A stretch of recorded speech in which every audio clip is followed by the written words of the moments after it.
but okay. We have a call waiting. All right, excellent. The November 24th meeting of the Independent Community Police Oversight Commission will come to order.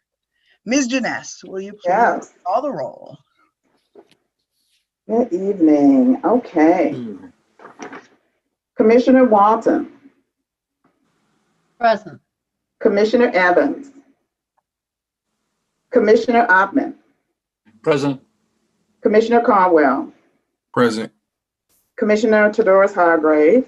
Present. Commissioner Jackson. Present. Council Member Ranlawi. Present. New Council Member Song. Here. Commissioner Amari. I'm here. Okay. I think I have called everyone. Not me. Oh, I'm sorry. Commissioner Carter. I'm here. Okay. I'm sorry, I didn't turn it over. Is that everyone? And we know that Commissioners Birch and Billups are not present. Correct. Okay, and so before I ask for approval of the agenda, I did want to acknowledge that we have a new council member liaison. So Lynn Song is newly elected to Ann Arbor City Council, as most people in the city know, and she will be one of our 2 council liaisons. Lynn, I didn't know if you wanted to say anything, if you want to introduce yourself. A lot of people in the city know who you are from your work in the library and other places, but unmute yourself. Great. Oh, thank you.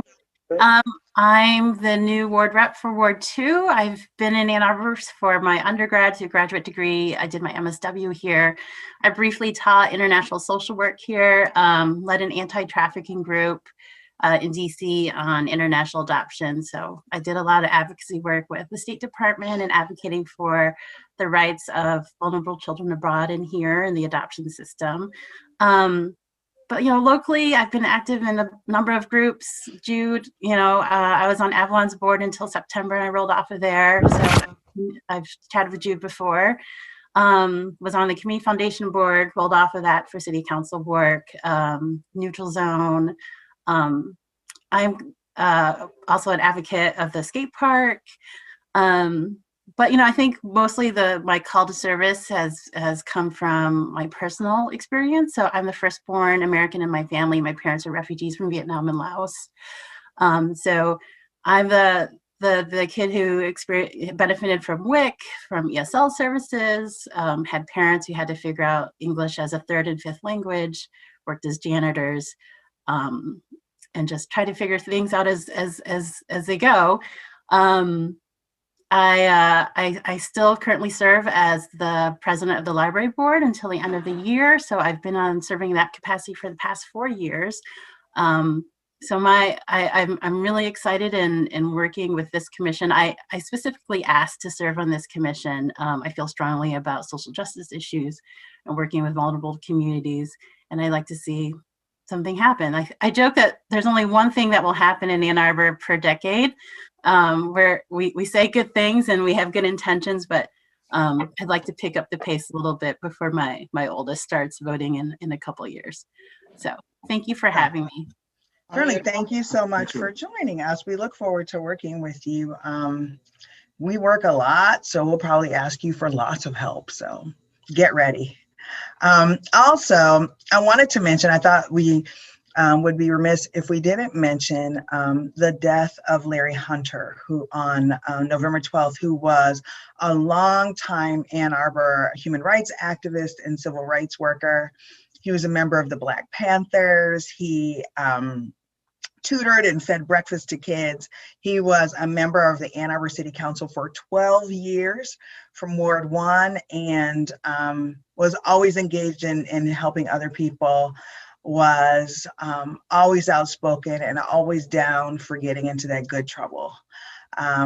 He passed since our last meeting, and I wanted to make sure that we acknowledged him because he's a significant figure in Ann Arbor history. I know you guys have had a chance to look over the agenda. Is there a motion to approve it? I make a motion to approve the agenda for this meeting. Is there a second? Second. All in favor? Aye. Aye. Any opposed? All right, and now we have come to the time for public comment. Denise, do we have any callers waiting to comment? Not at the present moment. I'm asking her to call back. She thought that we just weren't going to talk to her, but I asked her No. and call us back, so. Okay, if she does, just give us a heads up and we could sneak them in. And if it's closer to the end, we can hold it till the end. But if the caller does call back, we could certainly try to work them in because we do Yes. not need to have them disconnect. Right, I'm talking to her now. All right, we have minutes from October, and I know that some of you all have reviewed those. Is there a motion to approve, or are there any corrections, amendments to those minutes? No corrections, but I wasn't at the last meeting, so I probably shouldn't vote on whether or not they're accurate. I'll move to approve the minutes. Is there a second? Second. All in favor? Aye. Aye. Aye. Are there any opposed? All right, so the October minutes have been approved. We have lots of old business to go over today. We only have 2 things on our agenda, but there are 2 big things that will probably generate some discussion. And one of those is the complaint review process. I want to say before we get started on that though, maybe sort of to set the tone for 2021. I know we'll meet in December, but we should start thinking about this now. Reviewing police complaints is a significant part of what we do, and it's a very important public-facing part of what we do. But part of our mission and our vision is to enhance community trust between the community of people who live, work, visit in Ann Arbor, and interact with the Ann Arbor Police Department. How we facilitate trust, though, the facilitation of trust could happen by a wide variety of means and many numbers of means, right? So there are many ways in which that can happen. And I have had several conversations with people in the city about what that means, and it's very clear that that means different things to different people, which is fair. It is not the job of the Police Oversight Commission, though, to tell the public to trust the police. It is our job, in part, to make sure that the police are trustworthy. And that means that we need to facilitate transparency and accountability in order for people to feel comfortable trusting the police. Many people already trust the police. Many people feel the police are people who are helpful to them, but not all Ann Arbor residents and workers and visitors feel that way. And our job is to make sure that everybody who lives and works and interacts in the city has the opportunity to feel that way.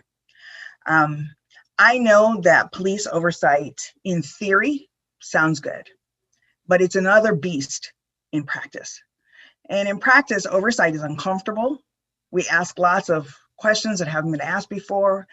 We think about lots of things that haven't been thought about before, and we aim to change things. And that's a specific goal that we have. And change is really hard. Change makes people feel uncomfortable. It's not our goal to make anybody or any group uncomfortable, but it is our group to improve the way that the police interact with the public. And that will and does require some change. And so I acknowledge that that's uncomfortable. I think it's a healthy discomfort, though. I think it's a discomfort that can allow us as a city to grow. But I think those people who feel like we are here to largely do PR for the police or to make residents feel more comfortable with the police without the police having to change in any way for that to happen,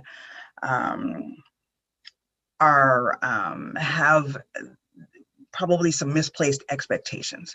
And so I want to make that clear. We want everybody to be able to trust the police, but we know there's a lot of work that's got to happen before that gets there, right? And the top of that list is transparency. And then we think that will facilitate some accountability. And The faster that happens, the better. I don't want it to be the every decade thing that Councilmember Song mentioned. But it's important for us to acknowledge the work that has to go into that. It's not an overnight process. So it's a long process that's going to include lots of moving parts and lots of cooperation from many different areas in the city. So I just wanted to point that out before we talk about the complaint review process, because I know that's one of the most obvious things that we do. Commissioner Teodoro Hargraves, do you want to kind of start us off in that conversation, because you are probably the guru in that area? It's something you and I think about from two different perspectives, and I think yours is I think our biggest the best way to thing, start. the best, or the priority that we need to do here to help us make sure we are reviewing every complaint that is filed in some fashion is that we need to have our standard operating procedure in place. One of the things that we've seen over the last 12 months is if players change, the interpretation of the ordinance changes, and we get back into the same muck of, well, what if we do it this way? And maybe we can do it this way, and perhaps this will be more efficient.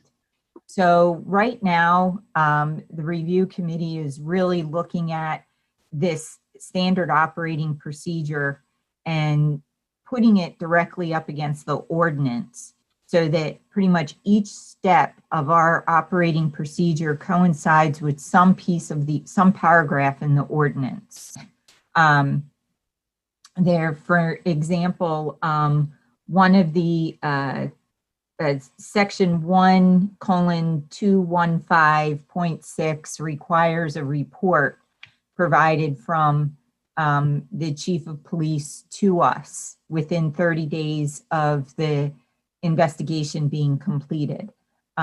What we are doing with that is there is a document that Professional Standards does at the end of the investigation called a summary and recommendations document. What we're looking at is Lieutenant Cervantes will redact the names of that in that document and provide it to us. So we're basically seeing the actual police document without names is the bottom line.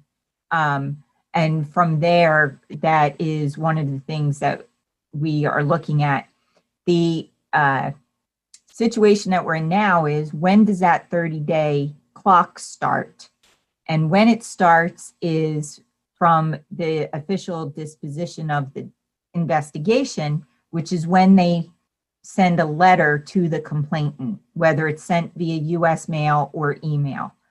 Right now, we do not receive a copy of that letter. So therefore, we don't know when the 30-day clock starts. So it's things like this that we're still working out in the process to make sure that we're receiving those documents or some type of document to let us know the investigation is done. And then we will have a standing monthly meeting with Professional Standards, where we will thoroughly go through each investigation.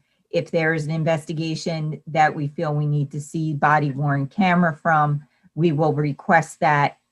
Sometimes, depending on the incident and the number of officers, the redacting of the camera footage due to lien could take more time.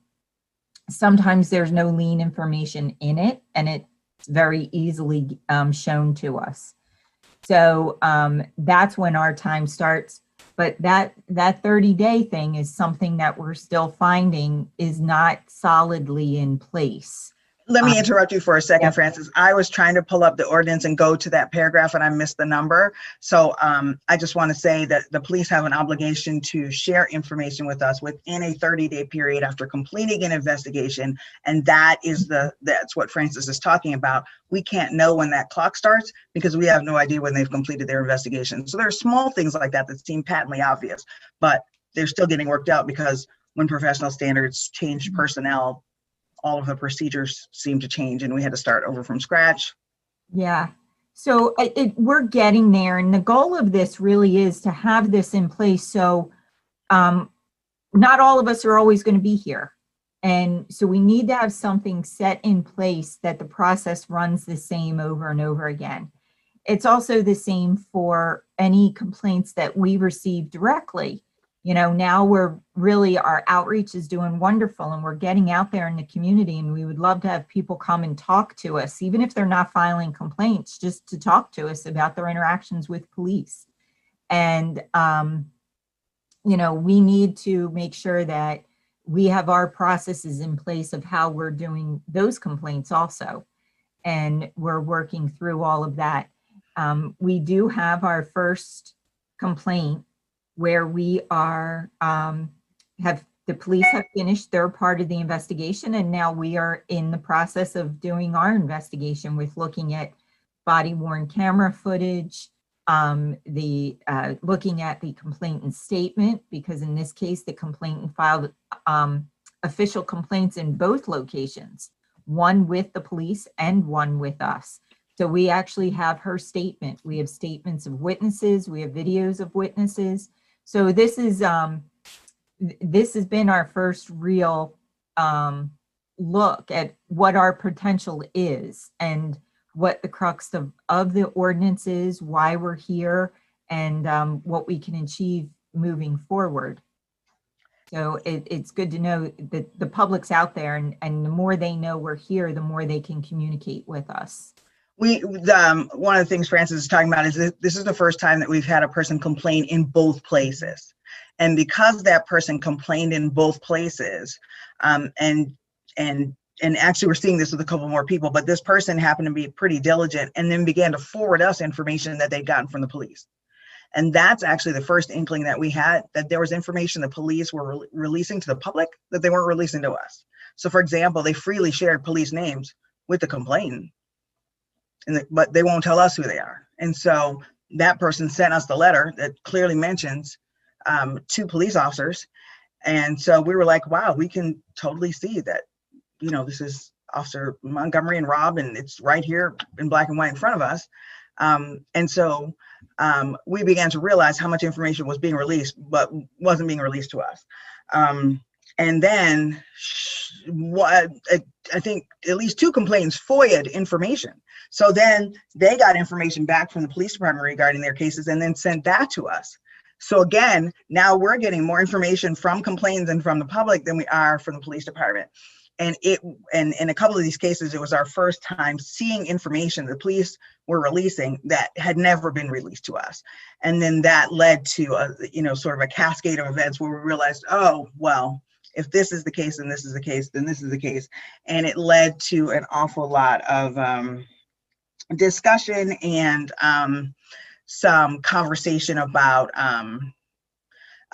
how we probably need more information than what we have and how to facilitate that. So we're looking forward to some discussions about how to facilitate that process. So we'll sit down with the city administrator and have some of those conversations about how to do that.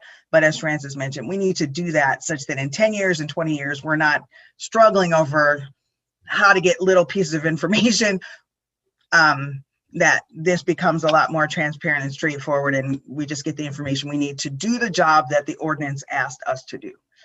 Commissioner Hoffman, did you have your hand up? Yeah, just one thing is to add to that is the letter that is sent to the complainant from the police department is the letter that goes from the police. We did not see anything. We did not consent to that. We did not review it. If there is any language in the letter saying that, you know, the parties agreed, police and ECPAC, to the content of the letter, that is not a true statement in the letter. So if there is anything going from the police without us seeing the letter itself to the complainant, we are in the dark to the content of those letters, and also we can't be dragged into like a false support of the reply or response to the complainant. So I just want to make sure that this is quite clear to all of us, that anything that goes from the police directly to complainant without us seeing that, something that we we have nothing to do with it. We had a couple of people, as Commissioner Othman is mentioning, who actually interpreted the language in the letter to mean that we agreed with the police findings. And the complainant had no idea of understanding that we hadn't even seen their complaint yet, because they were being notified as the police finished, which is actually when we are legally allowed to start.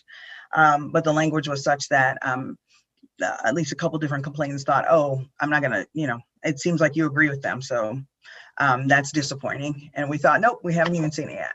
So we are working on language in the short term. We'd like to work on some long-term fixes that would make that a little bit, that would make that much, much better. But so not only was there information that was being released to the public that wasn't being released to us, some of that information erroneously seemed to suggest, accidentally, I'm sure, that we agreed with police findings, when in fact we would not be able to agree because we hadn't seen anything yet. And that was very, very, very concerning to us. And so now we're trying to figure out how to go back and say to people, actually, nope, we didn't agree. We're just beginning to review. And that's a thing that we don't want to have to do in the future. And so we're very quickly work on some language to change that, but also to alleviate the need for that correction, I think, in the future. It's a really, oh, sorry. Hmm. I was gonna say, it's a really small detail, but could we maybe request to put a copy of the brochure in with, have the police put a copy of our brochure in with the letter when it goes out, and then all the contact details, a bit of good information's there. It's already written and done. Yeah, actually, we could do that, and we can do one better. There are a bunch of ideas, including sending that the police are required to send out a letter of ours to every complaint that comes with a postage paid envelope for them to return it to us. And certainly the brochure is a consideration. Having maybe information more specific to complaints. So there are a bunch of things that we can do that are kind of, and that's a great idea. Some of these would be our Band-Aid situations, though. If we had more information, we wouldn't need to do those, but definitely those are some really good fixes for the short term. But they do just put a Band-Aid on the dike, and so I don't want to obscure the problem that we're having by sort of fixing things patchwork as we go, because it does sort of conceal a bigger problem that we're having. It's very hard for us to figure out what we don't know, and that's extraordinarily problematic and concerning. And so we want to kind of sit down and make sure that we are aware of all of the moving parts once and for all, such that we do not have any more surprises. We are accountable to the public, and we cannot do that if we don't know everything that's happening on the back end before and on the police side before we get started. And so I know there are lots of people who haven't been following this process.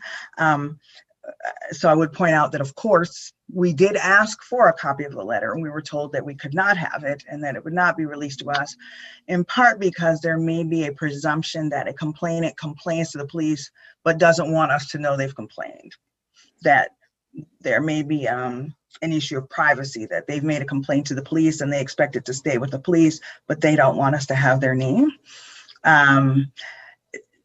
If that is the case, the police could certainly send that letter to us redacted. That's not our preference, but that isn't being done either. So we're going to have to figure out some processes. As Francis started this conversation by saying that 30-day clock is imperative, and we cannot know when it starts if we don't have that letter, which signals the close of their investigations. And so we've kind of got to go back and do a bunch of work now to figure out what happened in the past, and we certainly regret having to do that. I think that the better that we can work with the police, I think the better it looks to the public for both us and the police.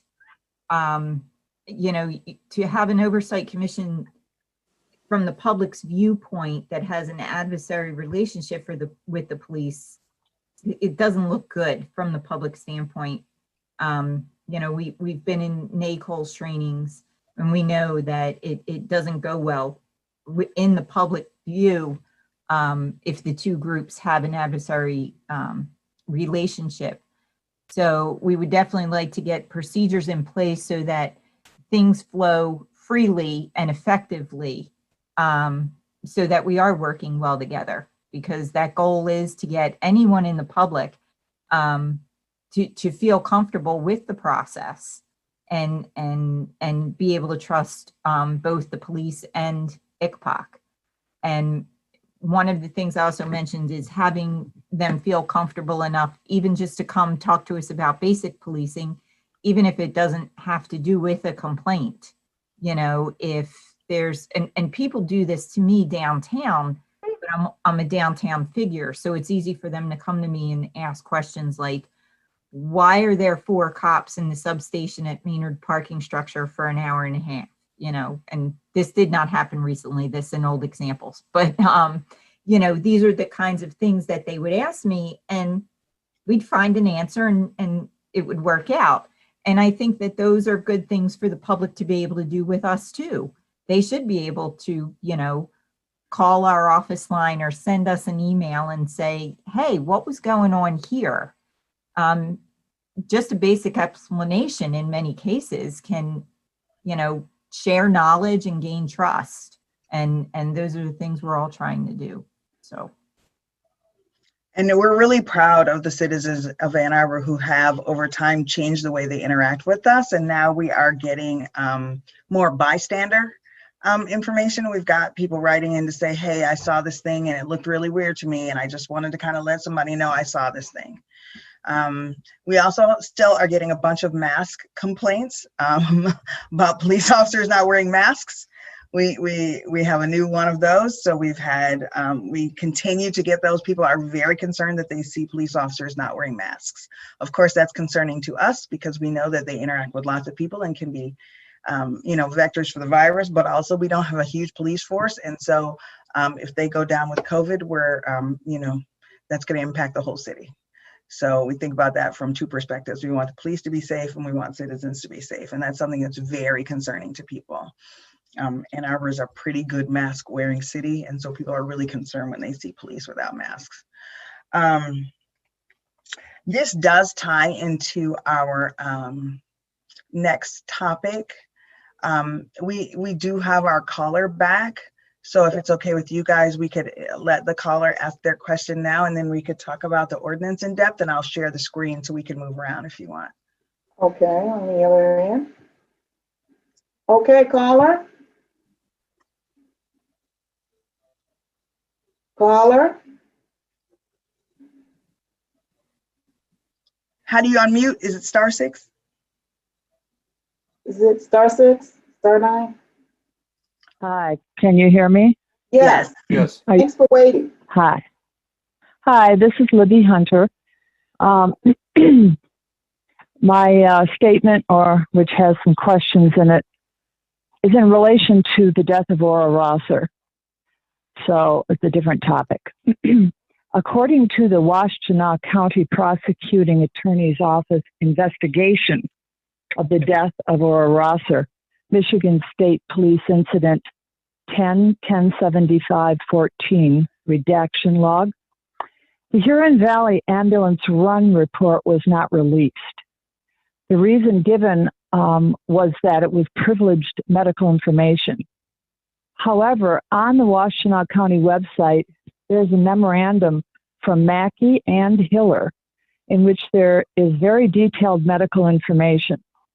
On page 6, we can read that Ora Rosser suffered from serious mental illness for which she was prescribed lithium carbonate and risperidone. We can read the doses, we can read the numbers of doses dispensed and the dates. We can read that she had alcohol use disorder and cocaine use disorder. In that memorandum, we can read that Officer Reed shot Ora Rosser in the chest and that she died a short while later. Did the police officers provide first aid? Did they attempt resuscitation?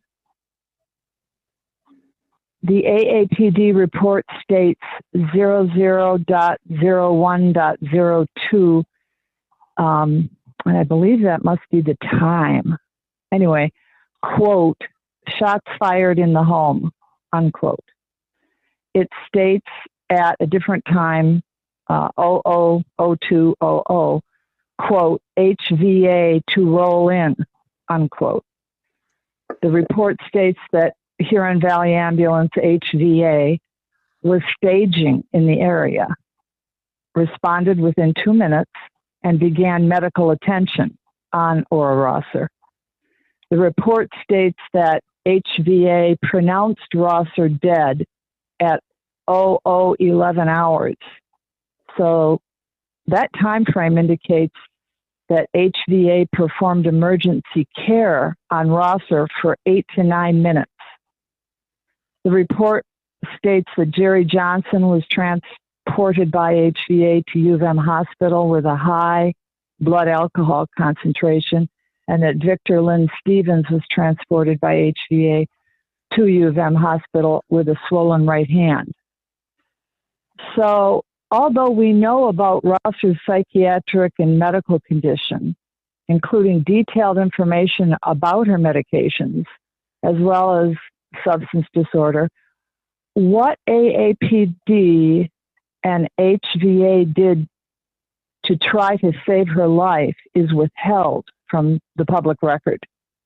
How can it be more pertinent or less private for the public to know about her psychiatric, medical, and substance use disorders, and what prescriptions she was dispensed, and whether she complied with her treatment, than what the police and emergency medical technicians did after Reed fatally shot her in the chest?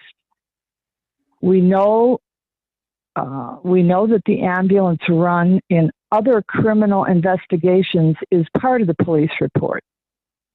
In the interest of transparency, will the prosecutor's office release the HVA ambulance report?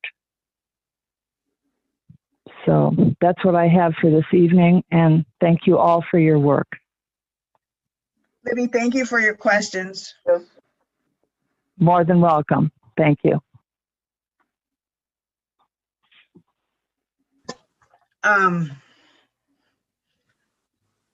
Obviously, that's not a question we were expecting tonight, but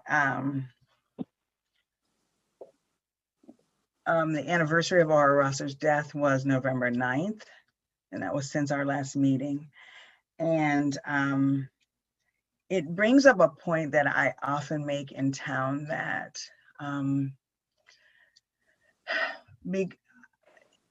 because that incident was not handled as gracefully as it might have been, there's still a lot of pain among members of the community about that, about Ora Rosser's death, a lot of misinformation, a lot of many questions surrounding what happened.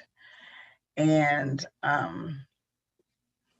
it would not be an unwelcome endeavor for there to be a kind of truth and reconciliation, if you will, that would help put this incident to bed. It isn't forgotten by people, obviously not by us, because it's the reason for our existence, but it's not forgotten by kids in this town who we watched dash cam footage of an incident last summer, and people were questioning what the police were doing, and someone said they can't be doing that, and one of the kids said, yeah, well, they shot that lady in her house a couple years ago. So people remember here.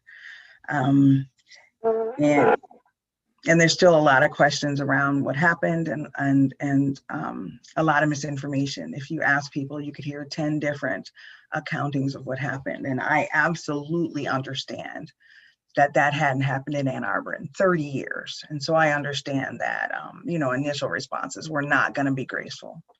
But I think there were some opportunities that were missed in subsequent discussions to be a little bit more transparent and more forthcoming, particularly after investigations were complete, and sit down and get the facts out and let people ask questions so that it could be put to bed, because this is not put to bed. It hasn't gone away. It's not something about which people have forgotten. And so it's interesting that, we get this question at this meeting, but it does illustrate the point that this is not over for lots and lots of people. And so there might be some good that could come out of talking about it in a broader context, and not the least of which because many of the players who were involved are no longer here. We will have a new Washtenaw County prosecutor in a few weeks. We have a different police chief. And so there might be some usefulness in exploring that and thinking about how to put it in a context such that it can be, people can grieve the event and start to heal from it, because that has not happened for many, many people here. Especially when, after George Floyd happened, for many people it evoked what happened. There has been a Say Her Name campaign across the country, and Kimberly Crenshaw talks about this case in her TED Talk. A Washington Redskins player has Ora Rosser's name on his helmet.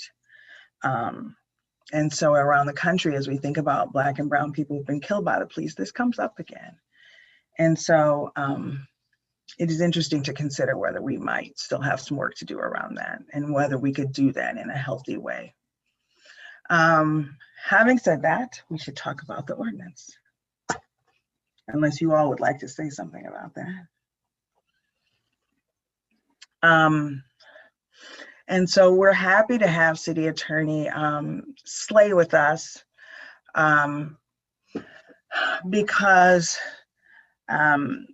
as we have started to do our work, we can tell that there are parts of the ordinance that didn't seem to adequately anticipate the work that we would need to do. And we can also tell that there are things that are kind of gray in the ordinance, and we've been told by the attorney's office many times, well, it's a gray area.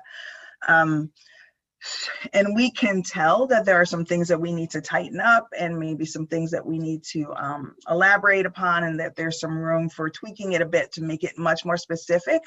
And that maybe this is a good time to do it, since we have been doing work and now it's clear, okay, we need to do X, Y, and Z. And so maybe we should tighten these things up and get rid of some of the gray. We know that City Council could not have anticipated what this would look like. And so in our first year, we heard that a lot. They were like, well, we didn't know what it was going to look like. We didn't know what you guys were going to actually do.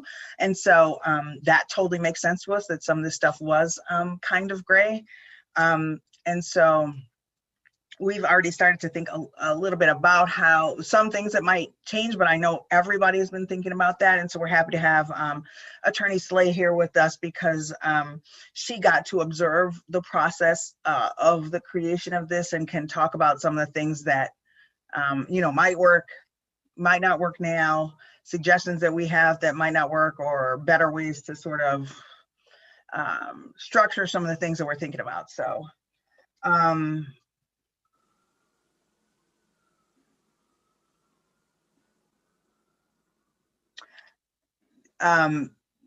do any of you want to start talking about things that you want to address, changes you'd like to see? Jude, I know you have a suggestion regarding the process of doing it. I don't know if you want to start us off, or if we want to work backwards. What do you think? I can throw it out as a suggestion and then see where that takes us. So yeah, obviously I've been doing my own thinking about this and looking at this. And for me, and this is just sort of how I work on things and how I'm sort of wired. For me, I really kind of need to start more with, what are our goals and what are we trying to do, let's say over the next 3 years, and then kind of working back and making sure that the ordinance is in, that the ordinance is in support of those. I find that kind of more successful than coming up with, we could have this ordinance change and that ordinance change. Individualized kind of changes feels a bit scattered to me. I know that we had been talking as well, or it had been brought up a couple of times, that the idea of maybe trying to be able to get a, half day, full day retreat together, a working retreat. And if we were going to take a chunk of time, like 6 hours to be working together, to my mind, what are our top 5 goals for the next 3 years? and what additional support do we need, whether that's ordinance changes or other support to be able to make those happen, and then coming up with a sort of action steps and assigning people who are going to be the leaders of them. It's really kind of boring, but that to me is a process that I've seen be really, really successful. And to my mind, that I think would be more successful. And I apologize I wasn't here at the last meeting, but I also think that that would tie in well in terms of the resolution that was discussed to go back to city council, of where we made a commitment of we're going to give you an action plan behind what it is we need to be able to justify it. This to me is all still that same work. I tend to agree with Jude. This is Anna. I tend to agree with Jude because the process have been to me from the beginning. I mean, I wasn't from the very beginning of the commission there. It's just like kind of chopped. Something happened, like we find out that the reports we didn't see, we discuss them, we talk about them, then we move on till something else happened. This is the information that gets to me. It doesn't necessarily mean this is what's happening. You know what I mean? Is that like the information I get, like once in a while, there's something we're unhappy with the way the reporting or the investigation of the police is going, or the complaint they were received, and we'll talk about those until another problem appear, and then we feel the urgency to talk about it and see how we're going to do about it. More than, okay, there's a process. This is the process we'd like it to be, to create a system where we have a clear idea, what do we want the police to do when they get a complaint? How do we want the community to reach us to us? What do we need to have done so the community can reach to us from a broader perspective? So when a problem like this appears, we know how to handle it, or we are ready for it. So I am with Jude is like to look at the bigger picture. What is it we really want? What is ideal for us as a process? Because I agree that part of our job is it's called Oversight Commission, which means we look at the police and how they handle, complaint of the community, oversight of the relationship basically with the community and how they treat people when they get in interaction with them. So what do we like to see? What is it in Ann Arbor Police that we don't like? We would like, is it, that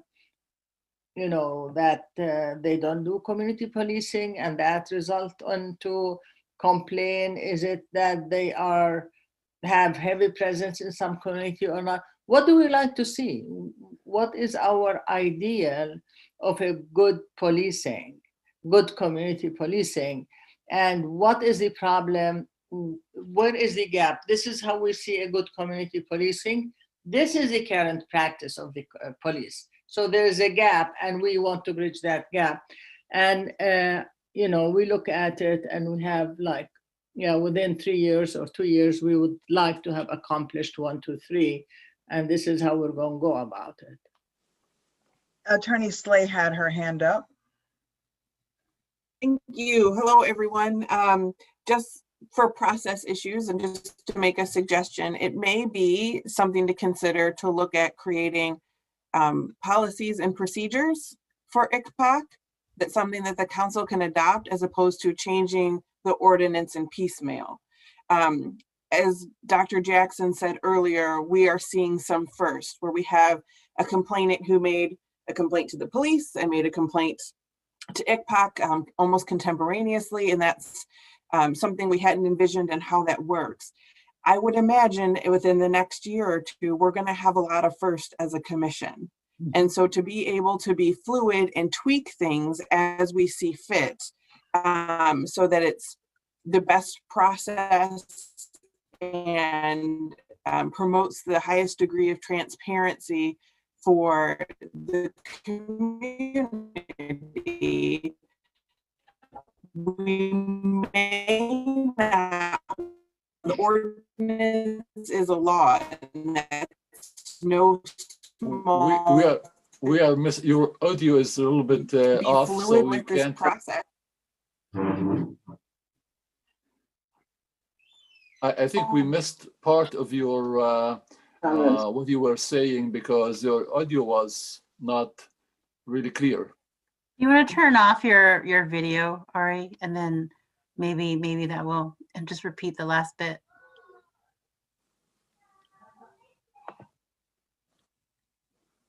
I'm so sorry. Am I back now? Yes.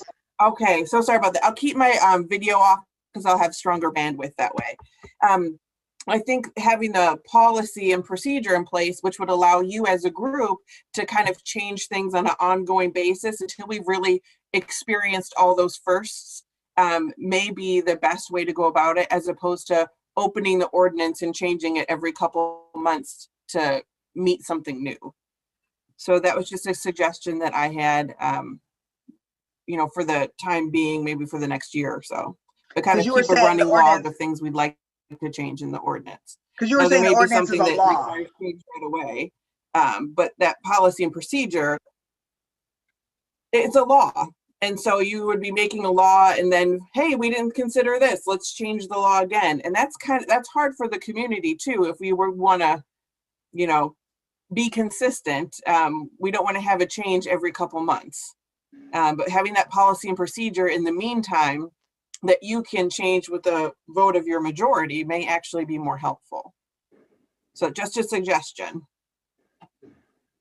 Councilmember Song, were you about to say something? At the library board did a review in our policies and procedures when it came to trespassing, and this was something that Trustee Corrine Moore, who is a former HRC commissioner, right, had really spearheaded, because she just wanted to check when we issue trespassing notices to folks if they really understood the consequences of that decision, right, from staff, and if they really understood what their options were to communicate, you know, at what point is it safe for them to resume having access to public spaces. And it was just simple reviews, like making sure that once folks are notified, they actually have a card with the library director's contact information saying, like, this is how you, if you dispute this decision made by, you know, security and by staff, or even by me, this is how you reached me. And that, just that little bit addition in the policies and procedures made a huge difference, because we wanted to make sure that, I mean, it's a library system, right? You're supposed to inform the public, and we have to make sure that they're empowered to, you know, air their grievances too. So we want to make sure people understand what was happening to them. Maybe that's something that this commission can look to, or if you want to bring Josie back or talk to staff. That was a year-long effort, and just making sure that we were catching every little step, you know, because we can't make assumptions. And that was one of the things that staff had assumed was, well, I'm always accessible. But you can't assume that folks are comfortable, like, or know who the library director is, or know what, you know, I mean, what does accessible mean? Emailing them, calling, you know, I mean, going to a board meeting? No.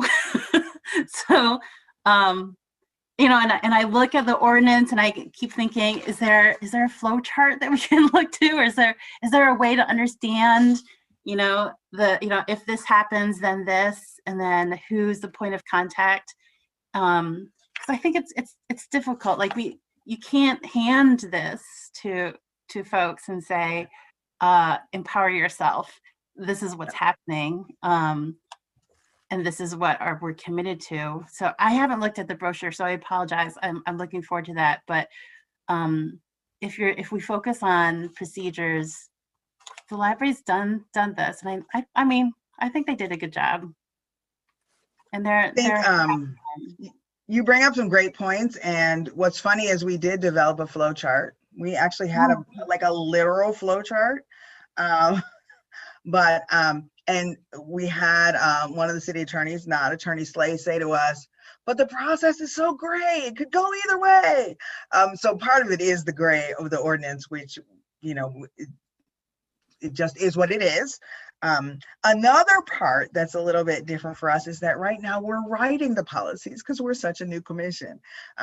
But the complaint review process, as Francis is doing, is a place where we can write another flow chart. And what we want is for when we write this flow chart, everybody to live with this flow chart. And so to have everybody in the room who's impacted by the flow chart at the same time, write the flow chart and then seal that thing up in concrete or whatever and live with that flow chart will be one really good way to deal with that one particular policy. And then we'll have to deal with, you know, we have other policies and procedures we have to deal with as well. But your idea of sort of reviewing it and sort of operationalizing, what does accessible mean? What does it mean to communicate? What does it mean to do something, to share information? What information exactly? What information do we withhold? What information is only upon request? To operationalize those things is critical. And so I think that's one of the things that we're hoping to do. And it just really makes sense to think about it that way. And you can't hand this ordinance to the city attorney's office and expect them to, like, you could ask different people and they will tell us different things, and that's not hypothetical. So it's just not the clearest thing, and that's fine. If we can clear up what we are charged with and how we carry that out, if that happens through changing policies and procedures and making recommendations and asking council to help us in that way, we are happy, we're thrilled to do it that way as well. I think, you know, one of the things that makes it challenging for us is that we are new and we are writing policy as we speak, like the body worn camera policy and when cameras are turned on is not as clear as it might be. And so that's something we're thinking about. But another way in which we're different is that, you know, we are a little bit more independent and we need to be a little bit more independent than some other commissions that work more hand in hand with city government.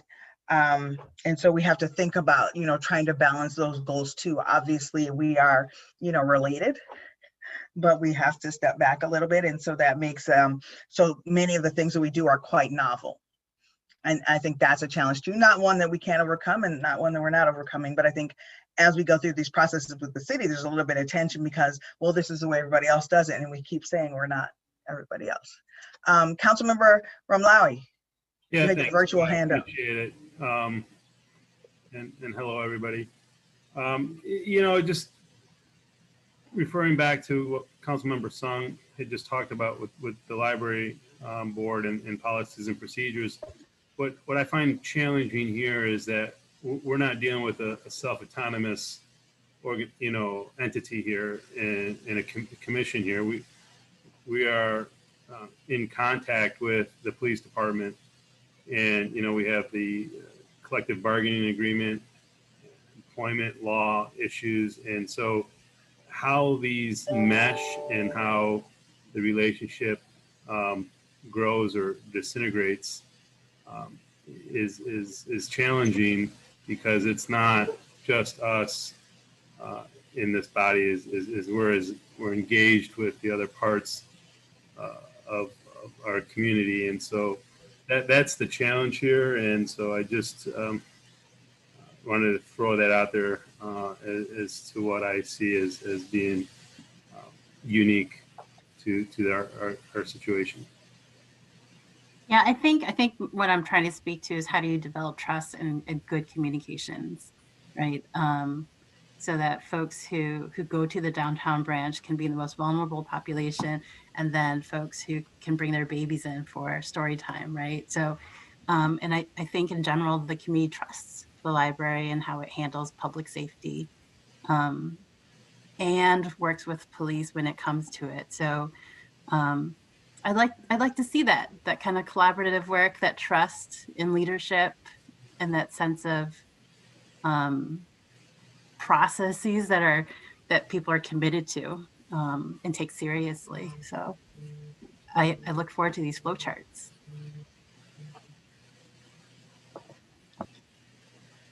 I want to say, don't we all, but.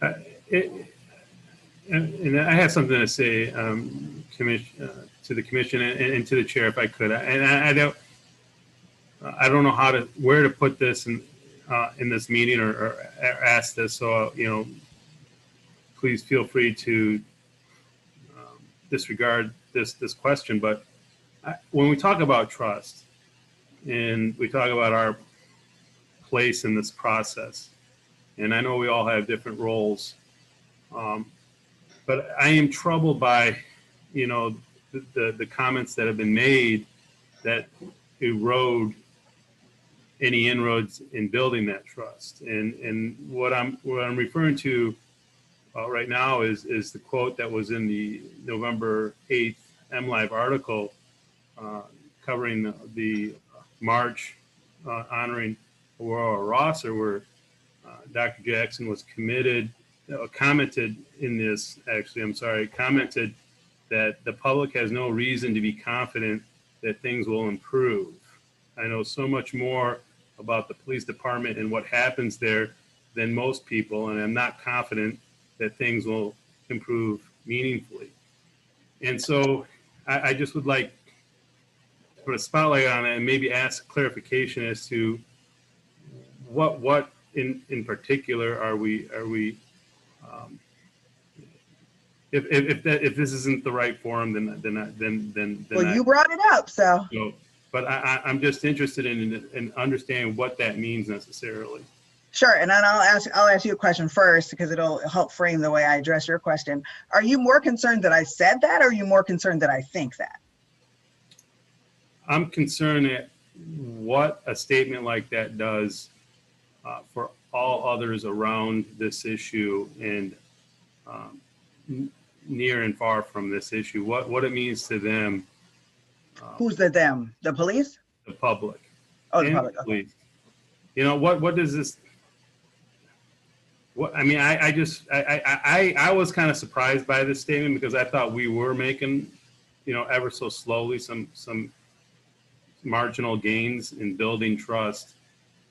But when comments are put in the paper like this or in the media, then it may erode the trust that others have in this commission or have in members of the elected body.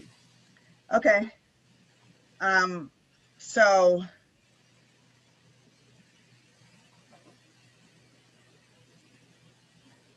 I think this actually, Ali, you are hearkening back to what I was talking about in the very beginning of this meeting. I think we have made progress, but, and I think several other commissioners could kind of confirm this, that sometimes we have thought we were making progress and we actually weren't. It appeared to us that we were making progress and then we find that we aren't. We thought there was cooperation and there wasn't. I think we get along personally with the chief and the DCs well. We like them. And so we're able to do work with them. But the work that we need to do has in many ways been obstructed. Now, that may not be intentional, but there is not really a question that that's happened. And I know you guys aren't always able to get down in the weeds with us. And so anytime you want to talk about that, I can do that. But it is, and maybe we make it look too easy, but it has been a challenge for this group to push up against the institution of the police department to gain any ounce of transparency. And there is not much more transparency than when we started, and that is not for lack of trying. And so for me not to feel confident 365 days a year about the progress we're making, I think is reasonable, and it's also realistic, and last, it's reality-based. If you would prefer, if what you're saying that I not say that, then we could talk about that part. But the problem is not that I'm saying it. The problem is that it's the case. We work really hard to work on that though. And so as I mentioned, maybe offhandedly, we actually are going to sit down with Tom Crawford and the chief and perhaps some of the DCs and Francis and hopefully Commissioner Carter. This is a late breaking development. I was talking to Tom just before we came on to talk about this flow chart actually that Councilmember Song was talking about, and to make sure that once it's set, it's set. It is not debatable that we had a process that we thought was working and that got upended. And then we started all over again. It is not, it is a statement of fact that there has been a wealth of information of which we were not privy. It is not debatable that the police union has vociferously opposed our existence and was explicit in their refusal to show us information that they would show us if we weren't on this commission. I often talk about how I could talk about a Venn diagram of the police leadership, the police union, and police officers. And those are not the same thing, but that's an overlapping Venn diagram, right? And so I'm sophisticated enough in my thinking to be able to separate them out and yet realize that they're all interrelated. Police oversight commissions around the country understand the huge burden of trying to fight a system that's been in place for so long. And the Ann Arbor Police Department is a good police department. So I am trying really hard to get some transparency out of a good police department, when probably if they opened up their books and showed everybody everything there was to see, it wouldn't be that shocking. And yet that's the case, Ali. So, well, I will just say I'm not going to say like, don't say this or don't say that. That would be against most everything I stand for. So right, but I don't think we can worry about hurting the feelings of the police or worrying about me saying that I'm not optimistic on that particular day, because I was not optimistic. I'm not always optimistic, and it would be hard to be doing my job very well if I were optimistic all the time. And so maybe you need to hang out with us more. But you'd be discouraged as well sometimes, and that's the case for most people in our shoes. The volume of work that we do is pretty significant, and a lot of it does feel like trying to tread water in quicksand. That is not necessarily anybody's fault. Some of it is systemic, some of it is institutional, but it is the case. And so I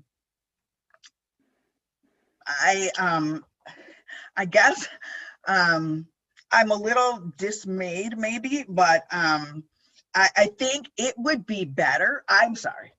I would have been happier if you were disturbed to find out the things that the police department was releasing to people other than us, more than disturbed about me being not optimistic.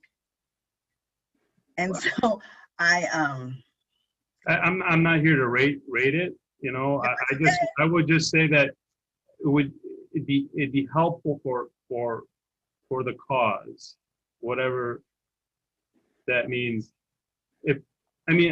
I don't know. I find that it shocked me because maybe we have little confidence. I don't have a high level of confidence, but you know, people will be looking to this body. People will be looking to leadership for some security, or for some, you know, reassurance, or for some guidance, or to say, hey, okay, heck, if they have no confidence, then definitely I don't. So I think people who watch us work understand that we persist in the work that we do, whether we're confident or not. Whether I'm confident doesn't have any bearing on how hard I work. Whether I'm optimistic or not does not. I expect we will prevail. I expect it's going to cost us quite a bit. I expect we're going to get some transparency. We're eventually going to get some accountability. Those things are not around the corner. That's not going to happen in December or January. We've got a long, long way to go. And there's little incentive for anybody to cooperate with us. There are no consequences for not doing it right now. There's just not. There are no consequences for violating the ordinance as it's written now. None. If the police don't give us stuff in 30 days, we complain about it. And if we complain loudly, somebody says, hey guys, give them the stuff, and they give it to us when they give it to us. There's no consequences for that. There are no teeth in this, but we all knew that going in. So we're asking for change. We're asking for lots of things to change. We are just getting past the time when the police tell us that they don't want to give us what we ask for because they have to stop doing real police work to do it. We're just getting to the point where there's an acknowledgement that this is also real police work. I mean, these are very real kinds of statements. And so, you know, I'm not always optimistic. That's okay. I don't do this job because I'm an optimist. I do this job because I'm a realist and because I'm willing to do the work. So I finally got certified as a certified practitioner of oversight, which was about 2 years in the making and entailed lots of reading and lots of training and lots of information. And that does not include, rose-colored glasses, but it does include a determination for me to do that work. And that is something that I have in spades, as does this commission. We are all here because we are true believers. Everyone knows we don't get paid, and everyone knows that we are all really committed to this. Some of us are more optimistic than others, which is a good thing. We have a lot of balance. But on that particular day, I was not feeling it. I think we have a long way to go, and I am optimistic that we can make some progress, but it's a tough slog, and I'm not gonna pretend like it's not. I mean, I try here in these meetings to, talk about the business and talk about what we're doing, but every day it's a tough slog. And so, maybe we need to do one of those take your council member to work things, because it's often discouraging, but we get up every day and work on it every day. Well, I appreciate you answering the question. I'm sorry to. Yeah, my intent is not to discourage the public. So if you're watching, we are working hard. We expect we will make progress. There are days when people ask me, what progress have you made in 2 years? And I'm like, I have no idea. Now, we do have a list for days like that so that we can actually point everybody to a list, and we're going to make an annual report. So we're going to talk about what we've done. But, it's hard work. It's not always, none of us do it because we're in it for the, pats on the back or whatever. Francis, do you want to speak to that? Evans has his hand up. Oh, I'm so sorry. Commissioner Evans. Good evening, everyone. And I ask that you excuse my lateness. We are pre-recording Sunday service on Tuesday because of Thanksgiving holiday. But in reference to the last comments that were made, my very first meeting with ICPOC, I opened my mouth and said something to the effect of, Ann Arbor will fake left and go right. And of everything that I said that night, that's what was picked up by MLive. And this was at a point in time where comments and commentary could be made in the MLive articles.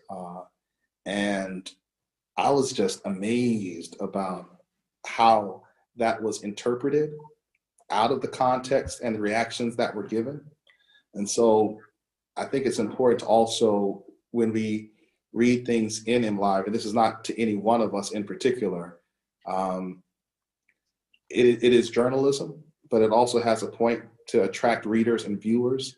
And so the most sensational and salacious comments that can be garnered from a meeting will be sort of put out there in the press.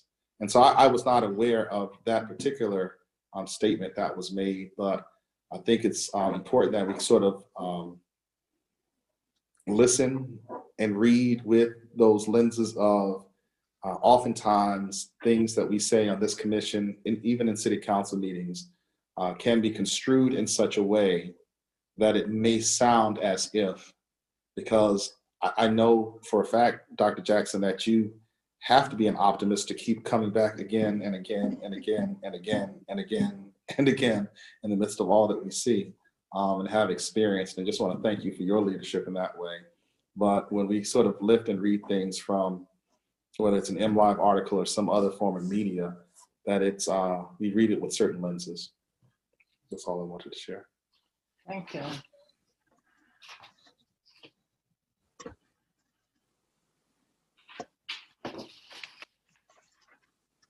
So I think that Jude had a suggestion on the table for us to thinking about the ordinance in terms of goals and what we need to do the work with which we're charged, what action steps we might want to take, and then think about what kinds of assistance we might need to do that. Attorney Slade pointed out that rather than changing a law at one point and another point, it might be better to think about changing policies and procedures and asking council to implement those. And then perhaps if there is a point at which it's clear that we've done all the first, maybe really clean up the ordinance at some future point. And both of those things seem like good pieces of advice. Certainly, I don't want to spend our meeting time doing a scheduling thing, but I'll send everybody a poll and see if there is a block of time when we can do some sort of goal setting session, maybe on a Saturday in early January or something like that, where we can get together and do that. If we are meeting as a full commission, it would be open for people to observe. I think that's fine. We could do some sort of working session where we think about ideas and talk about them all at once. I know it's a little more challenging because we're not in the room with each other, but that is probably something that we should work on, and I can check in with you guys after this meeting. Would you, would a facilitator be, has the group had a facilitator work on strategic planning before? We have not, and we've been trying to plan a retreat for a while, and I have found a person who might be able to facilitate that, who kind of does that for a living, to help us think about the short-term, long-term. And so I think if we could figure out some dates we might be available, we might be able to get somebody in to do that. And that sounds like a great suggestion. Thank you. We had actually, just to point out, that is in our budget for this year. That was always a plan for this year, that there is a facilitate specifically for this. So yeah, sorry, I was literal when I said we have been thinking and talking about it. We have, I believe, does anybody else want to add to the discussion of the ordinance, potential policy changes, before we hear from reports from committees? Because I think what we need is to look at the ordinance and see which areas we could use as part of our suggestions for policies, changes, etc. You want to do that now on the screen, or do what? No, I think what we can do is while we are preparing for, say, next meeting, or when we are going to have our meeting, is at least for any one of us to come up with something. So when we start the meeting, we have something, like everyone contributes a little bit, so we have something, versus sitting over there and trying to brainstorming kind of thing. If we think of anything that we feel that might be relevant to changes, either policies or ordinance, etc., we should look into that. And I think Denise had sent us again the ordinance, and we can look at that and see there are certain things we can expand on. You know, it's like one of the things that I had marked over here, if you look at page 10, it's 216 general. I'm looking at A and L. The first one says recruitment, hiring, promotion, and union relations. Well, I think this is one of the things that we had in the past, where there was the bargaining with the union, and ECPAC wants to have a seat on as part of the proceedings, and you know, there is an expansion to that. the L, they have the budget needs and allocations. This is something that we were asked from the resolutions, etc., that came from the city that we can look into. So we can incorporate some of these policies to be included in some of the things that we would like to see. There are some also items and reports that the chief would or the report that chief would provide us with that includes race, includes geographic locations, demographics, etc., that would be incorporated in our report. So this is also part of, maybe we can add that to what we would like to see incorporated into changes in policies, reporting, etc. So I think all of us should look at the ordinance and come up with what we see is relevant to the current and the future. At the end of the day, would like to earn the trust of the community that we are serving, and would like to show that we are really active in pursuing some of these changes that would support and strengthen ICPOC and its mission. So consider that your official charge from Commissioner Offman. Get into that ordinance, take a look at the things that maybe seem gray to you, could be improved upon, or areas where from the subcommittee work that you're doing might seem confusing or less than streamlined. And we could think about how to make those work better for our process. Commissioner Carter, were you raising your hand? You're muted.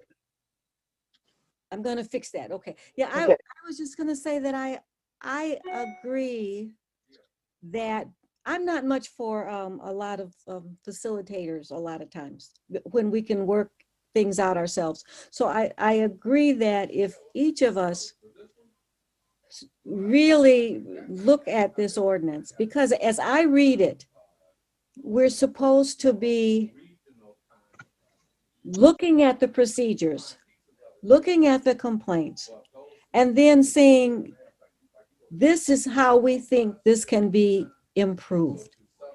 And those are the kinds of things then that we go back to council. As I understand our mission, we look at what's going on, and then we take our ideas of how this whole thing can be improved. On my last and first and only meeting that I had with the review committee, one thing that stuck in my mind, there wasn't even an agreement that police officers ought to be courteous. And I just said, wow, we aren't even here. There's a policy on that. It's 1212. Well, the policy, but there's I'm teasing you. I know, but there's no consensus, and I mean, I guess I wouldn't want to be overseen either. But it has been determined that this is what ought to happen. And I would like to see us all looking at the ordinance. And as Mohammed said, let's see if we can come up with, based on my very short experience, see if we can come up with some issues, at least come to the table if we're going to have some kind of session together, which I believe we ought to have. I'm just questioning at this point a facilitator, somebody coming in who doesn't know what we've been doing. And then we spend the first couple hours telling them what we've been doing.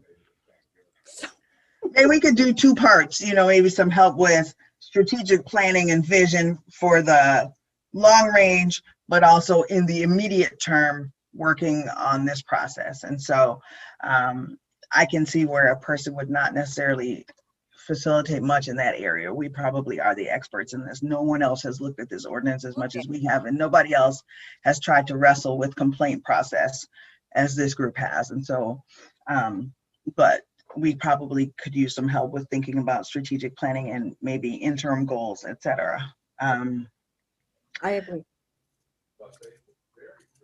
Anand, were you? No. Okay. So we all have a charge now.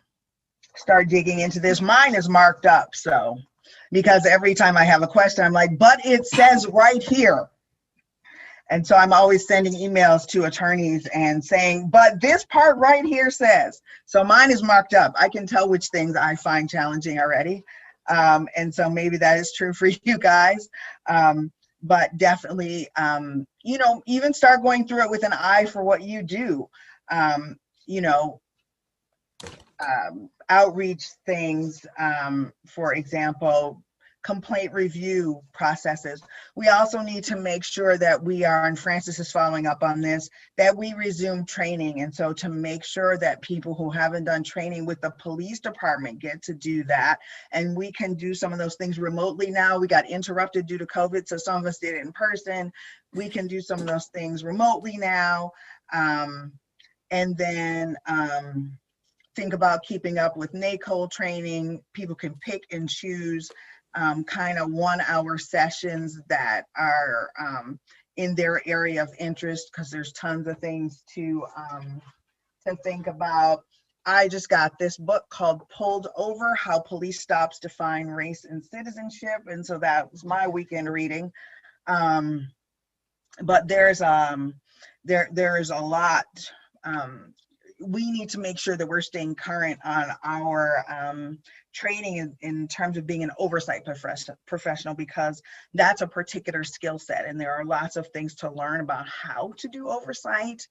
The police department is just getting a data person, and so in the future we'll be able to ask questions like, how many calls for service were there for intimate partner violence?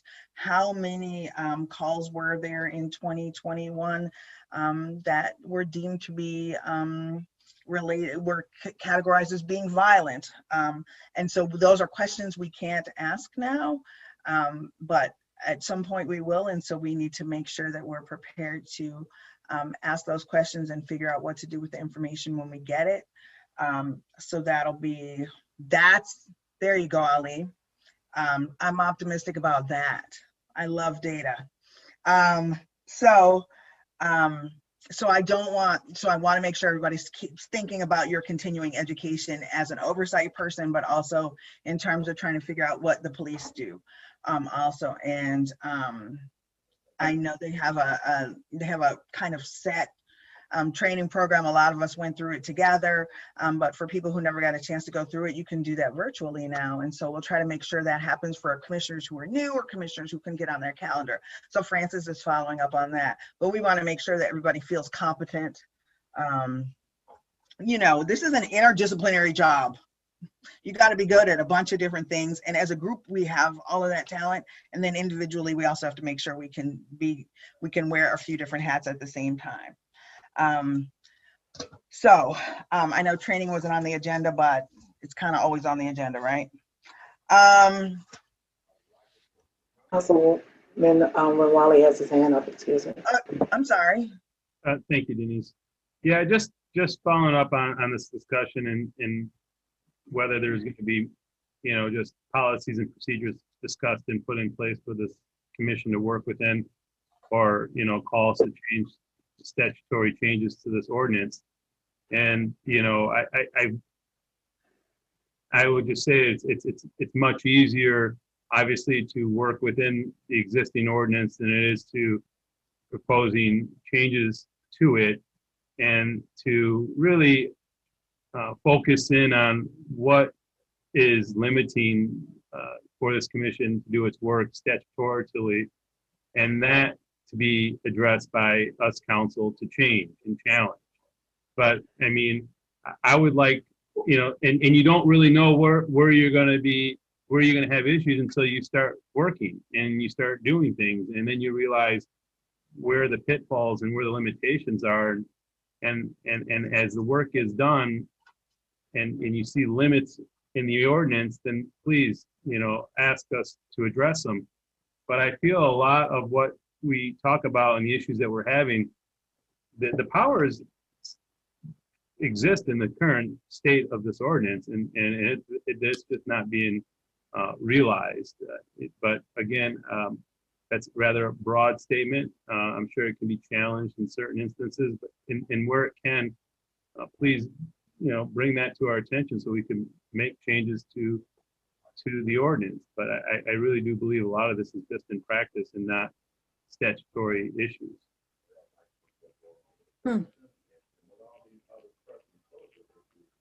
And I think maybe we should always think about this as a three-legged stool, right? So maybe the ordinance is one way to fix it at some point, maybe not now. Policies and procedures are a way to fix it at some point. Thinking about, maybe tackling this from several different angles is another one. So is always probably a process. So I think there's a lot of wisdom in sort of not trying to change the law every 5 minutes. That's probably too much work, but I think trying to figure out probably what we do, what we need, what we don't have, what we need to have to do to carry out our charge, that'll be helpful. One of our charges is directly to communicate with complainants, and unless they complain to us, we actually don't know who they are. So we can't tell them that we agreed with the police findings or that we disagreed with the police findings. And we had thought we had access to that information and then later found out we didn't. So even small things like that, it's taken us doing this kind of work to figure out what we don't have access to. And we've gotten different responses on that, like from the city attorney's office at different points. It's concerning, but we will certainly figure it out. And we do have kind of a little strategic meeting planned in the very short term to try to start working on that. Just some basic policies and procedures, let alone what Commissioner Carter was talking about, like how do you operationalize courtesy and what the expectations are of this community for that in police officers. We're just trying to get basic who people are. For the existence of the police department, when you had a complaint about the police, you complain to the police about the police. We're 2 years old. Most people don't know we exist. That's our job. That's something we're working on. But when they complain to the police department, the access to information we have is much more limited. Councilmember Song, your hand's up. So I had a chat with Ms. Slate last week trying to prepare for this, and I was really, for me, I would like to see greater awareness that this commission exists in the community. Every neighborhood association should know how to contact you. Spread that, put that out in their email newsletters. I'm a social worker. I'm the lady who Xeroxes the pedestrian safety surveys and then passes it out to my neighbors. I mean, we're a city that if we can get excited over pedestrian safety and know more about solar panels, we should know what's going on with public safety and how we manage that in the city. So I was really heartened to hear Ms. Slay say that the officers would be happy to have the brochures, ICPOC's brochures, when they're out and about in the community. I brought up, potentially taking a look at how we conduct our neighborhood watch program, how, some folks use it to harass neighbors, and then other folks. So, I mean, so I kind of look at it as like, how can we make sure everyone knows and cares about what ICPOC is doing and feels that the ICPOC is accessible and that it's in partnership with the police.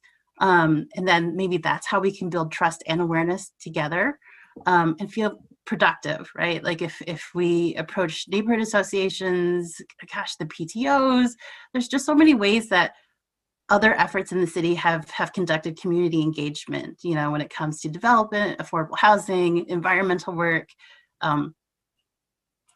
even using social media. There are ways to communicate this and bring more people to the table, because that's what I'd like to see. I'd like to see more people at the table. Like I shouldn't be the only Asian lady here, for one. But I think this is an important issue. We should care about this. And once we care about it, then I think we can really fully understand why we should trust what's going on. We should be aware of this.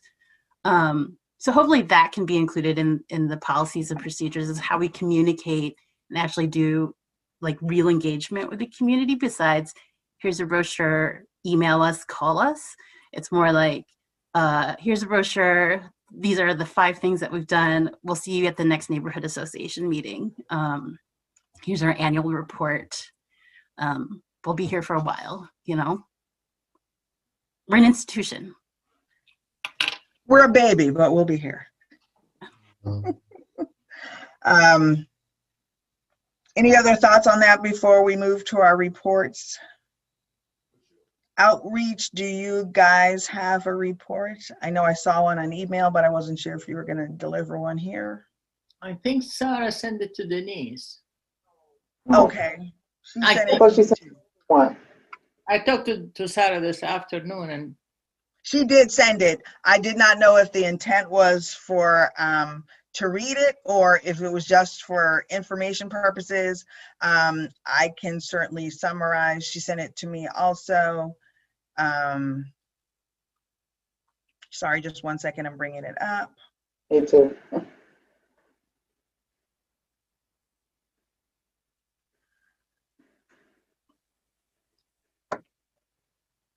Okay, so I might be able to share it.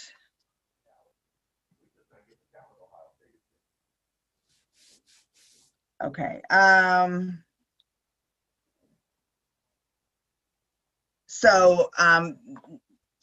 Just reporting that that the outreach committee is spearheading new community outreach and innovative and creative ways to engage with citizens in the midst of a pandemic, which we should note has been exceptionally challenging for everyone in the city, in the state of Michigan, in the United States, and around the world. But the outreach committee has been persisting after making some adjustments to doing that. Specifically, there's been outreach with Avalon Housing. They are attempting to roll out new initiatives by year's end and a few in the new year. For example, they're hoping to safely meet with community members at the farmers market, as well as some food distribution in Liberty Plaza, hoping to scale our message and purpose with the community because it is clear that we're still not known very well by the broader population. So Sarah Birch is certainly available if you have questions. And you can reach her at sarahbirch.ikpak@gmail.com. And that is her report. And I have seen from other outreach members lists of places that they are attending as well. I often joke, I give lots of talks all over the place. I talked to the League of Women Voters last Tuesday. I gave a talk, and I often joke that I'll talk to, 4 Girl Scouts on a corner to get the message out about ICPOC, but that's not really far from wrong. So I'm hoping to visit a couple of congregations in the near future that talk about social justice issues and just kind of explain what we do and who we are. I think, Lynn's goal of, hoping that everybody will know who we are and care who we are is a good one. I would at this point settle for people just knowing who we are, and if they need us, then they know where to find us, and maybe they'll never need us. And so that's fine too, but as long as they know that we're here if they do need us. We know that message is increasing, and so one day I actually hope to have some numbers, and we can talk about the numbers of people who have reached out to us this year. Even though we had a pandemic as compared to last year who reached out to us directly, that number has increased significantly. And so we think that's a good marker. But one day we'll have one of those beautiful line charts that shows how much it was in 2020, in 2021, 2022, and that'll be great. This is an atypical situation, but if we have are there other communications that anybody needs to bring to the fore? Denise, do we have any callers who were not addressed? No callers are waiting. We might be in the very rare position of being able to adjourn early. Yes. Is there a motion to do so? Well, before the motion, wish you all happy and safe and healthy holidays. Thank you. Same to you. Same to you. And I make a motion to adjourn. Is there a second? Second. All in favor? Aye. Any opposed? We are adjourned. Thank you Thank you. guys so much.